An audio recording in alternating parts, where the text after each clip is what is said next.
Bienvenidos todos a otro capítulo de Punto de Vista con School Rubric. El día de hoy tenemos el honor de tener con nosotros a Víctor Cerrudo. Víctor, muchas gracias por unirte a nuestro show, muchas gracias por estar acá. ¿Cómo estás? Gracias a vosotros, pues muy bien, muchísimas gracias por la confianza y por la oportunidad de estar con vosotros estos minutos.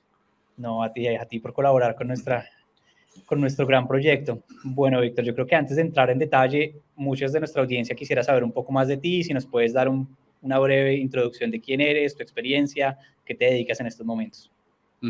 Pues como bien has dicho, me llamo Víctor Cerrudo y soy profesor de educación infantil en la Comunidad de Madrid, en España. Y este año pues cumplo 20 años de profesor tutor de educación infantil, por tanto, bueno, estoy de aniversario, ¿no? Ya 20 temporadas en este trabajo que me encanta y que me sigue motivando mucho. Y pues un poquito mi objetivo dentro del aula ha sido siempre, me ha interesado mucho el tema de la lectoescritura, cómo enseñarla, cómo utilizar los mejores métodos y sobre todo lo que más me ha interesado y es donde más he centrado, digamos, mi parte investigadora dentro del aula ha sido la ortografía y sobre todo la prevención ortográfica, es decir, intentar ir reduciendo las faltas ortográficas del sistema educativo para que sea, digamos, algo ya residual y no algo que suele generar en los tutores una sensación de pesadez, de cuántas faltas hay, por mucho que hago siguen escribiendo mal los niños. Entonces, pues ese ha sido un poquito mi objetivo como profesor y como un poquito investigador, tanto escribiendo libros como en la metodología que he desarrollado. Víctor, muchas gracias por compartir. Yo creo que sin lugar a duda la ortografía ha sido un tema. Yo recuerdo cuando yo estaba en el colegio la importancia de la ortografía, las dificultades que a veces esto podía llegar a traer. Cuando yo estaba, digamos que revisando tu artículo y revisando tu publicación, el título es ¿Cómo reducir las faltas de ortografía desde los 4 años de edad? O sea, hay además un número importante, una edad súper importante. Entonces, ¿quisieras por favor ampliarnos un poco sobre este título y qué significa para ti? Pues realmente es algo como puede resultar chocante, ¿no? Porque estamos hablando de la etapa de educación infantil que abarca entre los 3 y los 6 años, por lo menos en España, antes de entrar en la etapa obligatoria, donde los niños ni siquiera son capaces de leer y escribir. Al final de 5 años, pues sí pueden empezar a escribir alguna frase, alguna palabra algunos niños, pero es en la etapa de educación obligatoria, a partir de primero de primaria, a los 6 años, cuando los niños empiezan a escribir de una manera más formal, más estandarizada y donde se empiezan a enseñar las reglas ortográficas. Pero es cierto que debemos empezar un poquito antes. ¿Por qué? Porque los niños empiezan a escribir de una manera progresiva sus primeras palabras, sus nombres, pero nosotros podemos enseñar una serie de estrategias a que cuando suene un sonido conflictivo pregunten al adulto cuál es. Por ejemplo, si ellos van a escribir por primera vez la palabra balón, cuando oigan el sonido tienen que preguntar al adulto. De esa manera, la primera vez que escriban una palabra la van a ver bien escrita y eso se va a ir memorizando en el llamado lexicón o almacén ortográfico. Por tanto, las primeras palabras que escriba un niño desde los 4 o 5 años en adelante siempre tienen que estar bien construidas y bien escritas ortográficamente para que ese bagaje ortográfico sea cada vez mayor y cuando estén en cursos superiores o incluso en su vida adulta sean capaces de escribir.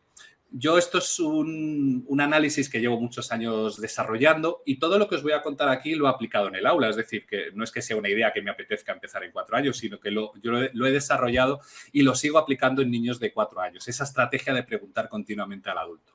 Y no soy el único. Hay autores como Gil en el 2014 que afirma que la escritura es muy importante en las primeras etapas y sobre todo que desde que el niño empiece a escribir, haga preescritura, prelectura, la ortografía debe estar presente en ello. Entonces, como os comentaré a lo largo de la entrevista, os enseñaré un poquito cuál es la estrategia para que el niño empiece a tener esa conciencia ortográfica. Es decir, que la ortografía es importante, pero de una manera muy paralela a su trabajo diario en el aula. No es algo muy estructurado, sino es una secuencia progresiva que el niño va adquiriendo de una manera incluso inconsciente, ¿no? Poquito a poco. Súper interesante. Creo que has tocado un tema muy, muy clave y es verlo desde una perspectiva muy fresca y muy diferente. Creo que eso es algo muy, muy interesante porque yo siempre que recuerdo mi época de estudio en esos momentos, era una cosa súper estructurada, una cosa de aprender de memoria en muchos casos. Sí, es verdad. Yo creo que la siguiente pregunta es puede llegar a ser un poco difícil, pero pues, ¿qué es lo más importante en la ortografía o qué consideras tú que es lo más importante en la ortografía? Pues mira, te agradezco que me hagas esta pregunta porque para mí es donde podemos empezar a romper moldes. Por lo menos en España, los medios de comunicación, incluso los propios profesores, tenemos como dos cabezas de turco. La primera es que los niños cada vez leen menos, por tanto tienen una peor ortografía, y las nuevas tecnologías. Me voy a centrar en esta pregunta en la primera, que es en la falta de lectura. Es cierto que la lectura, por supuesto, influye en la ortografía, porque nosotros cuando estamos leyendo cualquier texto, cualquier cuento, cualquier novela, estamos viendo todo bien escrito. Es decir, nuestro sistema visual empieza a memorizar un montón de palabras y son memorizadas en el léxico. Por supuesto, yo no reniego de esa importancia. Es más, cuanto más lea un niño, mucho mejor, como veremos en otra pregunta de la entrevista. Pero lo que yo sí trato de transmitir cuando hablo de este tema es que la escritura es aún más importante que la lectura. ¿Por qué? Primero, la lectura es cierto que cuando nosotros leemos, nuestros movimientos sacádicos, que son esos movimientos de los ojos balísticos muy rápidos, no se fijan en toda la palabra. Y yo siempre pongo un ejemplo. Os voy a decir 3 palabras. Benévolo, cohibido y avasallar. Pues es muy probable que un niño que esté a lo mejor en el instituto, 10, 11 o 12 años, quiera utilizar esta palabra porque la haya oído, pero es muy probable que nunca la haya habido escrito en una lectura. Son palabras pues realmente más minoritarias, pero siempre va a tener la primera escritura. Es decir, si yo quiero escribir la primera vez benévolo y no sé cómo se escribe, tengo varias estrategias. La primera es la que yo enseño a los niños, que es preguntar, ¿cómo se escribe benévolo? Pues con B y con V. O podemos utilizar la estrategia de preguntar a la RAE, por ejemplo, a la Real Academia Española o el diccionario que tengamos. Por tanto, la escritura primera de una palabra tiene que ser correcta siempre, tanto utilizando la estrategia del adulto como la estrategia de un diccionario. Y la lectura, aunque es importante, yo creo que tiene un peso específico menor que la escritura. Por tanto, tenemos que enseñar a los niños a que todos los textos, desde infantil hasta prácticamente al instituto, incluso cuando seamos adultos, estén bien escritas esas palabras. Por tanto, es muy importante que todo ese bagaje de escritura inicial esté muy trabajado desde la etapa de educación infantil y especialmente en primero, segundo y tercero de primaria, de 6 a 9 años, que es cuando los niños empiezan a almacenar ese corpus ortográfico tan amplio que lo vamos a utilizar a lo largo de nuestra vida. Y ya no solo porque lo diga yo, porque a mí yo puedo tener ciertas ideas, pero luego intento contrastar con autores de referencia para ver si, digamos, están en sintonía con mis ideas, ¿no? Hay autores como Sahar, James y Shade, que ya desde el 2008 afirman que aunque la lectura es importante, la escritura tiene un peso específico mayor en el establecimiento de la ortografía. Ok. Súper interesante porque sí, creo que uno de los grandes paradigmas es siempre ese vínculo lectura, ortografía, lectura, ortografía, lectura, ortografía, y a veces nos olvidamos también de la importancia de la escritura, sin lugar a duda. Creo que lo tocaste un poco ahorita, pero no sé si pudiéramos explorar un poco más cómo se involucra la falta de lectura en la ortografía. A ver, es una pregunta muy interesante. Digamos, un niño o una niña que lea mucho, pues primero va a tener un factor más positivo, que es el desarrollo de la ruta visual cuando lee. Cuando nosotros leemos, sobre todo los lectores competentes, utilizamos una ruta visual, que es como si nosotros estuviéramos leyendo imágenes. Nosotros vemos la palabra amarillo y la leemos inmediatamente. Es como si identificáramos un estímulo visual asociado a un nombre.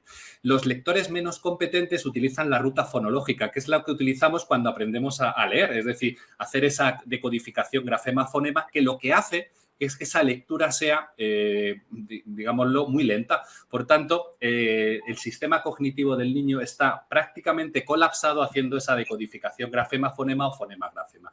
Por tanto, una persona que lea mucho va a utilizar mucho una ruta visual. La ruta visual tiene una gran ventaja, que es libera procesos cognitivos. Es decir, si yo estoy leyendo una novela, digamos, automatizo esa lectura y estoy pensando, este será el asesino, yo creo que esta persona ha salido antes. Es decir, podemos utilizar otros procesos como la anticipación, la identificación de patrones, nuestra propia experiencia en la lectura. Por tanto, es muy importante que leamos mucho, sobre todo en las primeras etapas, y por supuesto de adultos, pero sobre todo cuando estamos en la génesis del desarrollo de la lectoescritura, porque vamos a liberar procesos y vamos a leer por ruta visual. ¿De acuerdo?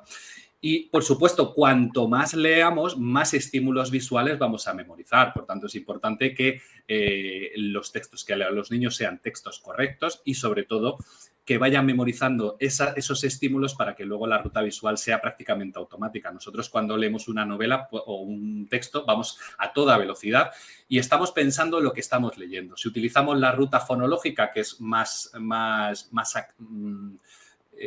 procedural, es decir, más de procesos de codificación, pues ese proceso de comprensión se queda afectado. Por tanto, es muy importante.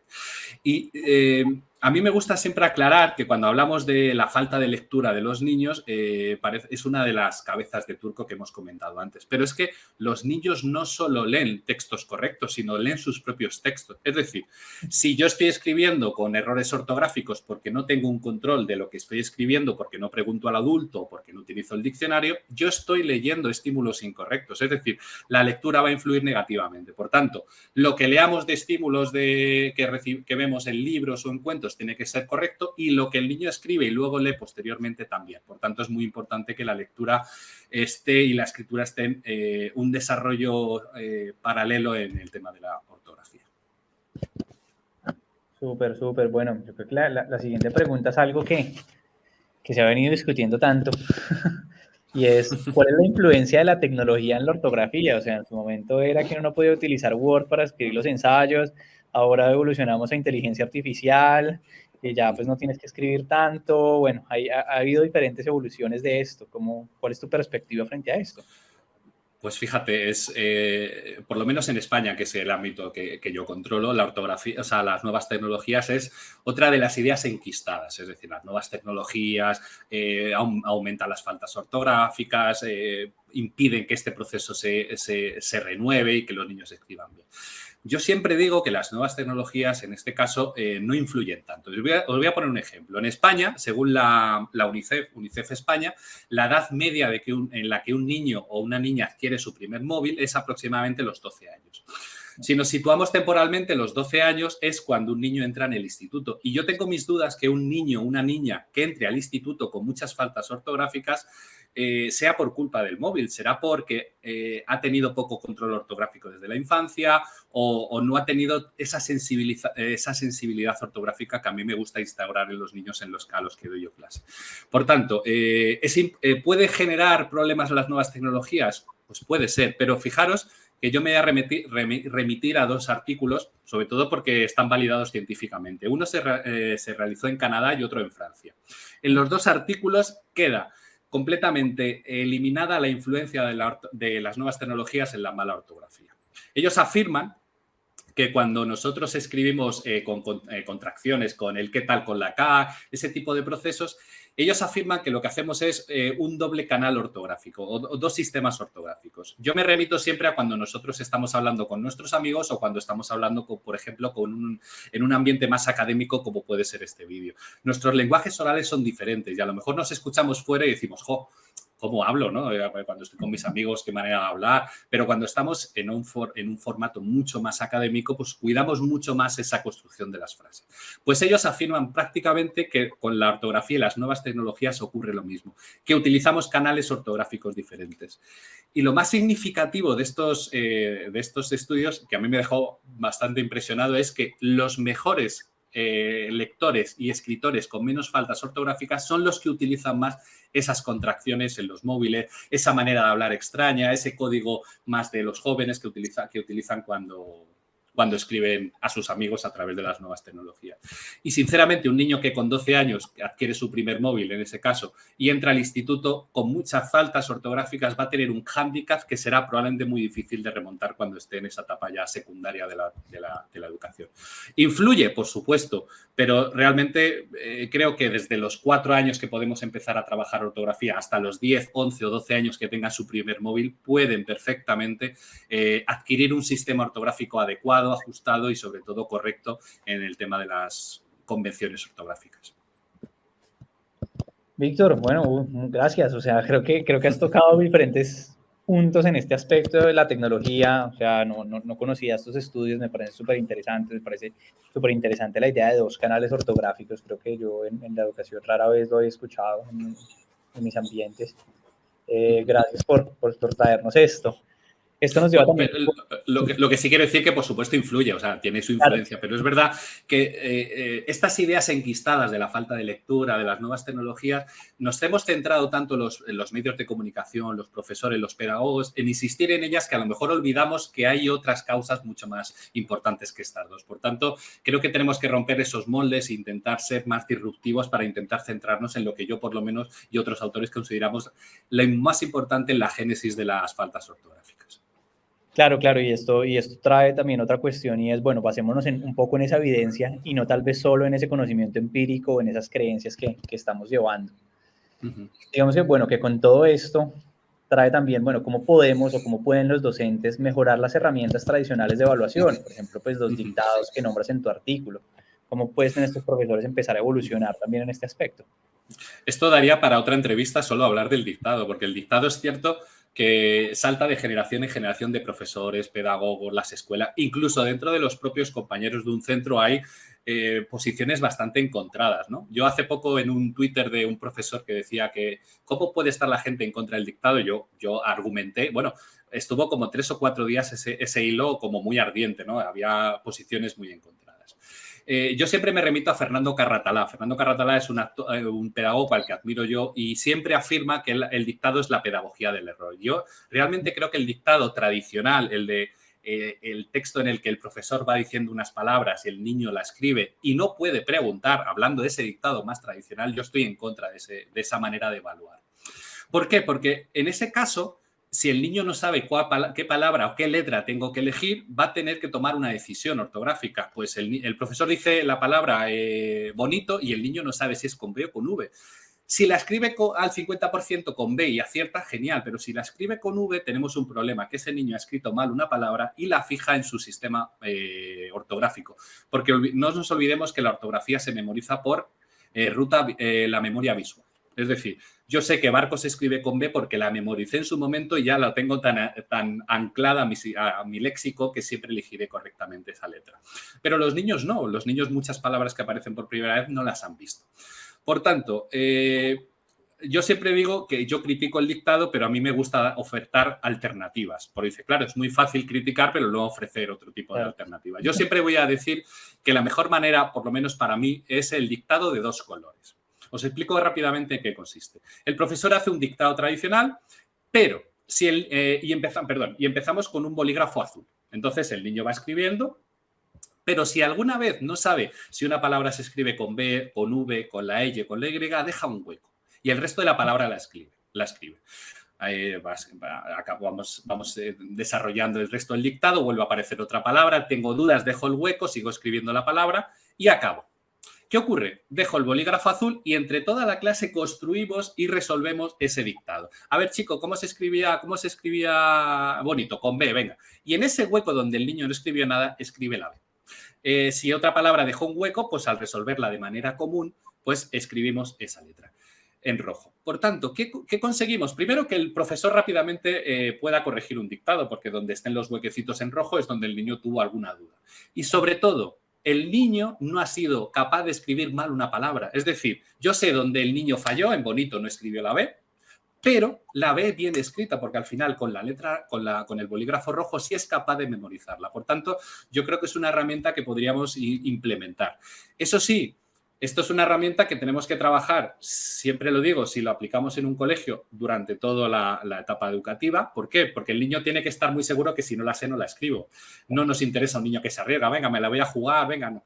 Tiene que ser una herramienta, sobre todo para los niños, muy poco intrusiva. Es decir, pues una herramienta en la que el profesor me va a evaluar, pero de una manera mucho más fácil que ver esos tachones que luego veíamos muchas veces cuando hacíamos el dictado. Lo importante es que el niño nunca vea palabras mal escritas y si nosotros utilizamos el dictado tradicional, pues puede ser que las vea mal escritas. Interesantísimo, claro que sí, muy claro y creo que es una muy buena herramienta para dar a los profesores, para incluir en ese portafolio y variantes sin estar en definitiva negativa, por así decirlo, o en contra de algo. Creo que es una muy buena alternativa. Gracias, Víctor. De nada, gracias a vosotros. Bueno, también he encontrado, y creo que muchos de nuestros lectores tienen la pregunta, ¿qué es el método Bowyer? Pues mira, el método Bobby fue una metodología que he ido desarrollando y que, digamos, todavía siempre voy reevaluando, voy observando, en la que he tratado, además surgió aproximadamente hace 13 años, fue cuando me surgió un poquito la idea. Básicamente, el método Bobby lo que intenta es enseñar a leer y a escribir a través de aquellos aspectos que sí son esenciales en la lectoescritura, que ahora veremos, y por otro, centrarnos en la ortografía, es decir, una prevención ortográfica en los niños de educación infantil. Abarca desde la etapa de educación infantil hasta segundo de primaria aproximadamente, y lo que enseña es a leer y a escribir a través de los prerequisitos lectores. Los prerequisitos lectores sí se han demostrado que son el principal factor determinante del desarrollo de la lectoescritura. El más conocido es la conciencia fonológica, que es la capacidad que tenemos las personas y los niños cuando aprenden a leer y a escribir a manipular las unidades sonoras del lenguaje. De 3 a 4 años las palabras, de 4 a 5 las sílabas y de 5 a 6 la conciencia fonémica. Es decir, un niño de 5 años puede empezar a manipular con qué sonido empieza una palabra, con qué sonido acaba. Un niño de 4 años, cuando está en la etapa de conciencia silábica, puede empezar a silabear las palabras. Eso sí se ha demostrado por centenares de estudios, literalmente centenares de estudios, que afirman la relación íntima que hay entre la conciencia fonológica y el desarrollo de la lectoescritura. Y por otro lado, lo que os he comentado antes, ¿cómo podemos enseñar a que el niño, cuando suene un sonido conflictivo, pregunta? Aquí enlazamos con la conciencia fonémica que empieza entre los 5 y los 6 años. Es decir, un niño entre los 5 y los 6 años puede empezar a manipular sonidos, es decir, segmentar los sonidos de una palabra. Sopa, so, so. Es decir, esos procesos de segmentación de los sonidos empiezan entre los 5, se perfeccionan en torno a los 6 años y se cierran en torno a los 7 años aproximadamente. ¿Qué ocurre? Si nosotros sabemos que un niño a partir de los 5 años empieza a hacer ese tipo de procesos de segmentación de los sonidos, si es un niño que pronto va a empezar a escribir porque le apetezca o por lo menos tiene ese interés por empezar a escribir palabras, va a llegar un momento que suene el sonido ya, el sonido va, el sonido za, el sonido ja. Es decir, sonidos en los que hay un problema ortográfico. ¿Por qué? Porque tengo que tomar una decisión. Puede ser una B, una V, una C, una Z, una E y una Y. Entonces, en la metodología Bobby lo que enseño es que a partir de la asamblea, que es el momento de educación infantil donde todos los niños hacen una serie de actividades, que cuando suene ese sonido pregunten cuál es, cuál es, cuál es. Esto yo lo he desarrollado ya con 4 tandas de infantil y rápidamente los niños empiezan a darse cuenta que cuando suena ba, be, bi, bo, bu, tienen que preguntar al adulto cuál es, cuando suena za, ce, ci, zo, zu, tienen que preguntar cuál es. Si el niño pregunta al adulto cuál es, nosotros le damos la respuesta y la primera vez que escribe el niño esa palabra la va a escribir bien. Por tanto, esa palabra va a empezar a fijarse en el léxico o memoria ortográfica y fijaros qué bonito que esa palabra que aprende a escribir con 4 años, con el resto de su vida la escribirá bien. ¿Por qué? Porque quedó perfectamente memorizada y almacenada en el léxico ortográfico. Es un proceso muy sencillo. Yo lo hago en la asamblea durante 2 o 3 minutos, les enseño esa estrategia porque todos los días presentamos una palabra en donde hay un conflicto ortográfico, entrenamos ese inconsciente ortográfico de preguntar cuál es, y prácticamente el 95% de los niños de una clase de la etapa de educación infantil pasan a primaria preguntando cuál es frente a un sonido conflictivo. Ahí hemos ganado mucho. ¿Por qué? Porque muchísimas palabras van a ser bien escritas desde el momento que el niño se da cuenta que tiene que preguntar, que no puede ser una respuesta azarosa de una B, una V, bueno, hoy la escribo sí, hoy la... Es decir, tiene que ser un proceso. Y es un proceso tan sencillo que los niños lo hacen en la asamblea escribiendo una palabra, pero ese proceso durante 4, 5, 6 años, al final hace que eso sea un automatismo. El niño cuando oye vasos, ¿cuáles? Y luego, otra rama de la parte del método es enseñar gestos de recuerdo. Por ejemplo, yo les enseño que vaso se escribe con V porque el vaso. Por ejemplo, le digo a los niños de mi clase, toma, ya es viernes. Y ellos levantan el brazo, toma. Y yo les pregunto, forman una V, toma, ya es viernes. Ese tipo de gestos les gusta, los memorizan y luego son capaces de transmitirlo y escribirlo muchos años después. Por ejemplo, otro gesto que utilizo mucho es ver. Ver se escribe con V. Ver. Entonces, todas esas estrategias, todas esos pequeños pinceladas que vas enseñando a los niños permiten que al final, progresivamente, tengan ese automatismo, ese inconsciente ortográfico de preguntar y, sobre todo, progresivamente van acumulando un corpus ortográfico muy importante que es el que van a utilizar el resto de su vida. Barberá afirma que con 500 palabras en el castellano ortográficamente complejas, si aprendemos esas 500 palabras, reducimos al 90% las faltas ortográficas de un texto convencional. Porque queramos o no, cuando escribimos un texto tampoco utilizamos un corpus ortográfico, un corpus de palabras muy amplio.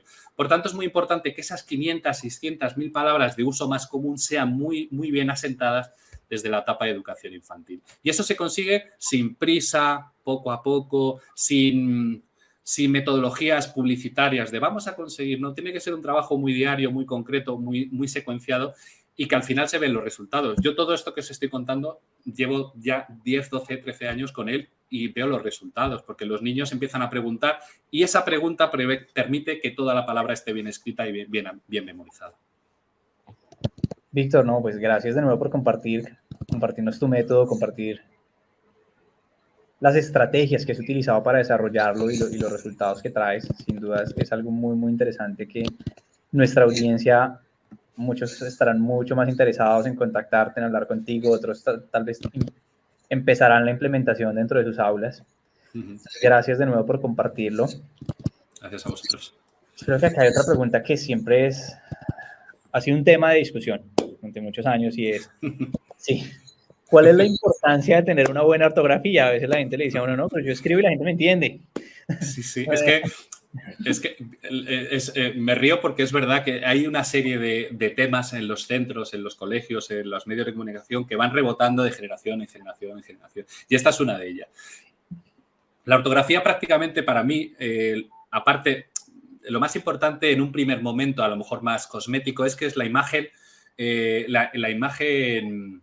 nuestra imagen de escritura. Es decir, nosotros cuando estamos escribiendo un texto nos estamos mostrando a través de una escritura. Si yo tengo una mala escritura, faltas ortográficas y la gente que me quiere contratar o gente que trabaja conmigo las ve, pues está generando ciertas dudas de profesionalización, de si soy capaz de realizar este trabajo, porque es nuestra marca personal, ¿no? Es uno de nuestros referentes más académicos, ¿no? Cómo soy capaz de escribir un texto. Una persona que te presenta un currículum, una carta de recomendación bien escrita, sin faltas ortográficas, luego puede ser mejor o peor trabajador, pero esa primera impresión es muy importante. Pero yo creo que este tema no es lo más importante. Lo más importante es que hay procesos que la ortografía interfiere. Por ejemplo, la velocidad lectora está muy interferida. Por ejemplo, os voy a poner un ejemplo. Si yo estoy leyendo un texto y veo una falta ortográfica, como nosotros leemos por ruta visual, es decir, nosotros buscamos ya imágenes que tenemos almacenadas, cuando yo veo una palabra con faltas ortográficas, esa palabra no está en mi léxico. ¿De acuerdo? Porque no la he memorizado, porque yo he memorizado la correcta. Por tanto, mi sistema léxico tiene que buscar algo parecido. ¿Cómo? Buscando el resto de la frase, interpretando, contextualizando el error. Y hay un momento, es que era con B. Eso hace que nosotros perdamos tiempo de lectura y cuando perdemos tiempo de lectura, la comprensión lectora se afecta. Si nosotros leemos un texto con un 50% de faltas ortográficas, tenemos que releerlo porque no nos hemos enterado de nada. Por tanto, es importante que la ortografía complete una serie de procesos comprensivos, sintácticos, referenciales que van acompañados y aparte íntimamente relacionados con la ortografía. Barty, Young y Reyo, que son unos autores muy interesantes, afirman y demuestran que la comprensión lectora se afecta cuando hay faltas ortográficas de por medio, digamos, en el texto que nosotros estamos leyendo. Y es importante. Lo que ocurre es que yo a veces creo que la ortografía se ha enfocado de una manera desajustada. Entonces, esas faltas ortográficas siguen siendo unas piedras, unas losas que siguen martilleando el sistema educativo de prácticamente todos los países. Por tanto, es importante intentar dejar de lado aquellas consideraciones que hemos considerado históricamente asociadas a la ortografía, como las nuevas tecnologías, y centrarnos más en aquellos aspectos, que es que toda la escritura inicial de los niños, sobre todo los 6 primeros años, desde 4 años hasta los 10, estén bien escritas. Eso es fundamental. ¿Cómo se logra? Que el niño pregunte continuamente al adulto para resolver esas dudas. A lo mejor muchos de nuestros oyentes están pensando, pero ¿cómo puedes estar todo el rato respondiendo? Es que los niños van respondiéndose ellos mismos, porque hay un momento que ellos saben que ver se escribe con V, vaso con V, o a base de repetir mucho una palabra ya la memorizan. Y esas preguntas se van reduciendo poco a poco. Y además la función del profesor es acompañar. Nosotros tenemos que acompañarle. Igual que les facilitamos ayudas en otros procesos, la ortografía es darles las palabras bien escritas y nosotros tenemos que estar pendientes. Fernando Cuetos, que es un autor al que yo he leído y os recomiendo a todos nuestros oyentes, afirma que con 6 presentaciones visuales de una palabra se memoriza prácticamente para siempre en nuestro lexicón. Por tanto, si en las primeras etapas de la escritura los niños van escribiendo muchas veces bien la palabra amarillo, viernes, vaso, esas palabras van a memorizarse y no van a aparecer en sexto de primaria o con 40 años mal escritas. ¿Por qué? Porque rápidamente están fijadas, digamos que a fuego. Es que nosotros, si os digo una palabra, sabemos cómo se escribe porque es que lo tenemos tan íntimamente asociado a nuestra memoria visual que no tenemos ninguna duda. Por tanto, es importante que esa escritura inicial desde las primeras etapas estén bien realizadas. Ese es el secreto, básicamente, para mí, de una buena ortografía.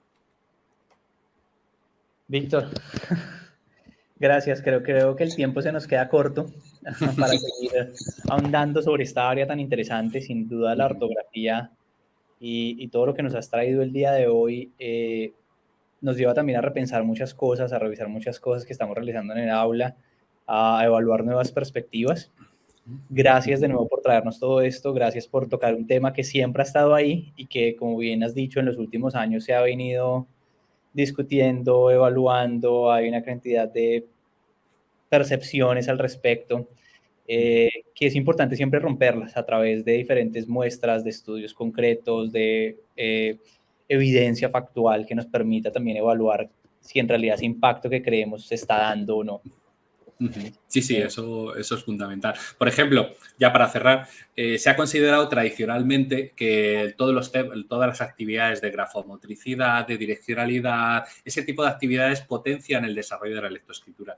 Y se ha demostrado que no. Por supuesto, la grafomotricidad, la direccionalidad influye, pero al final la lectoescritura es un proceso de procesamiento fonológico. Es decir, lo que importa es el procesamiento de los análisis de los sonidos que recibe el niño desde que nace prácticamente hasta los 6 años, que cierra un poquito la conciencia fonémica.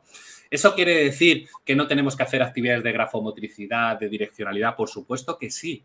Pero si yo lo hago pensando que eso va a mejorar la lectoescritura de los niños, no voy a conseguir. Tengo que fomentar la conciencia fonológica y todos esos prerequisitos que sí se han demostrado que son importantes. Por tanto, como dices tú, creo que tenemos que romper moldes, tenemos que ir un poquito más allá y sobre todo poner en tela de juicios si la ortografía sigue siendo un problema en las escuelas, será porque algo como sociedad, como escuela, como pedagogía, no estamos realizando bien. Por tanto, siempre tenemos que intentar ir un poquito más allá, aunque en un momento dado pues se nos pueda criticar, pero yo creo que es la manera de que esto avance y que consigamos ir tapando una serie de huecos que yo creo que en los sistemas educativos sigue habiendo y donde nos tropezamos habitualmente todos los profesores, incluido yo el primero. Sin lugar a duda, Víctor. Víctor, bueno, muchísimas gracias por tu tiempo, muchísimas gracias por compartir toda tu experiencia, todo tu conocimiento con nuestros lectores, con las personas que van a ver este video y que están con nosotros viéndonos en diferentes horas, diferentes zonas horarias. Gracias, Víctor, de nuevo por estar con nosotros. Ha sido un gusto tenerte. Muchísimas gracias a vosotros y nada, gracias por vuestras acciones y por todo lo que hacéis por la comunidad educativa. No. Bueno, y a toda nuestra comunidad de School Rubric, de nuevo, gracias por estar con nosotros. Les recordamos que este es un capítulo de Punto de Vista. Pueden encontrar el artículo de Víctor, Reducir las faltas de ortografía desde los 4 años de edad, en nuestra página web. Y recuerden, por favor, seguirnos en Facebook, LinkedIn, Twitter e Instagram. Un gusto y hasta la próxima. Hasta luego, gracias.